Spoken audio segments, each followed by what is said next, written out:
Hola, en esta parte de la clase continuaremos estudiando los sólidos cristalinos en alimentos.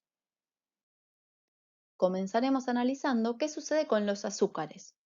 Los azúcares son sustancias muy solubles y como la mayoría de los solutos sólidos, la solubilidad aumenta con la temperatura.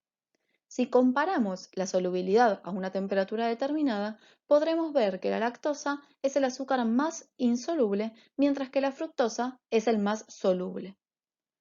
Cuando los azúcares alcanzan concentraciones muy elevadas por encima de su solubilidad, sus moléculas pueden ordenarse y cristalizar. Por lo tanto, a una determinada temperatura, la velocidad de cristalización es inversamente proporcional a la solubilidad de los azúcares.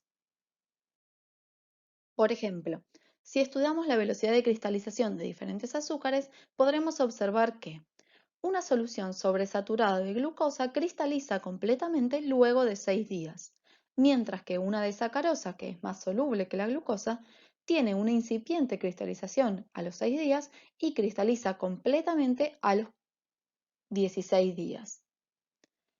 Y una de fructosa, que es más soluble que la glucosa y la sacarosa, no cristaliza incluso luego de 31 días de almacenamiento. Por otro lado, la mezcla de azúcares puede modificar la velocidad de cristalización.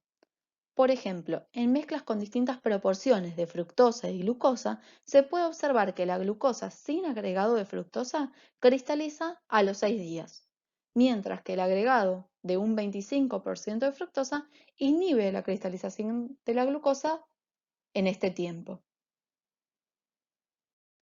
Si continuamos analizando en el tiempo, podemos observar que, tanto a los 10 como a los 31 días, solamente cristalizaron las muestras con 25% de fructosa.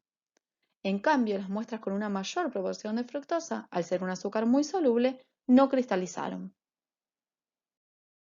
Si observamos más de cerca los cristales formados a los 31 días en la mezcla con 25% de fructosa y 75% de glucosa, se pueden identificar los distintos cristales. Los cristales de glucosa son blancos y opacos, mientras que los de fructosa son más pequeños y translúcidos. Es importante señalar que cuando cristalizan varios azúcares en una mezcla, los cristales son puros, es decir, que están formados por un único tipo de molécula. Un ejemplo de un alimento con mezcla de azúcares es la miel. Según su variedad, la podemos encontrar en la forma cristalizada o líquida. Uno de los factores que modifica la velocidad de cristalización es la proporción entre la glucosa y fructosa. Aquellas mieles con menos del 30% de glucosa tienden a cristalizar más lentamente que las que tienen mayor porcentaje de glucosa. Otro factor es el contenido de agua, debido a que las mieles con una humedad menor al 17% pueden solubilizar una menor cantidad de azúcar que las que tienen más agua, y por lo tanto tienden a cristalizar más rápido. Otro problema en la industria de los alimentos está relacionado con la cristalización de azúcares que ocurre en los productos lácteos.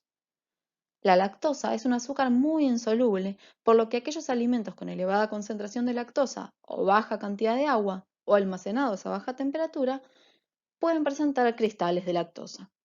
Recordemos que la lactosa puede encontrarse en dos formas anoméricas, que en solución acuosa se encuentran en equilibrio. El anómero alfa forma cristales duros de un diámetro mayor a 0,02 milímetros y es más insoluble que el anómero beta, cuyos cristales tienen forma de aguja y la mitad del tamaño. Dependiendo del tipo de producto lácteo, existen distintas estrategias para disminuir la velocidad de cristalización de la lactosa. Por ejemplo, en la leche condensada, se pueden agregar cristales de beta-lactosa para desplazar el equilibrio entre ambas formas anoméricas y favorecer la formación de estos cristales que son más solubles y de menor tamaño. En el dulce de leche se puede agregar beta-galactosidasa, que hidroliza la lactosa en galactosa y glucosa, que son azúcares más solubles. También se puede agregar pequeñas cantidades de otros azúcares como glucosa o fructosa que retarden la cristalización de la lactosa. En los helados también se puede agregar beta-galactosidasa, como en el dulce de leche, pero otra forma de evitar la cristalización de la lactosa es con el agregado de pequeñas concentraciones de hidrocoloides que actúan como crioestabilizantes. Estos aditivos También evitan la formación de grandes cristales de hielo que darían una textura arenosa en caso de fluctuaciones de temperatura que provoquen la fusión y la recristalización del agua. Finalmente, los triglicéridos también pueden formar sólidos cristalinos. Como vimos en la clase de lípido, los triglicéridos son sustancias que pueden presentar polimorfismo, es decir, que pueden cristalizar de diferentes formas. En los cristales que están mejor empaquetados, hay más interacción entre los triglicéridos y por lo tanto son más estables termodinámicamente y tienen mayor punto de fusión. Aunque los puntos de fusión y la estabilidad de cada forma polimórfica son diferentes, al fundir las distintas formas polimórficas de una grasa, dan una mezcla líquida con la misma composición química. Podemos analizar un ejemplo de polimorfismo en la manteca de cacao, que tiene 6 formas polimórficas. La más deseada en esta materia grasa es la forma 5, que tiene la temperatura de fusión de 33,8 grados centígrados. Se funde fácilmente en la boca y da una textura suave y aspecto brilloso.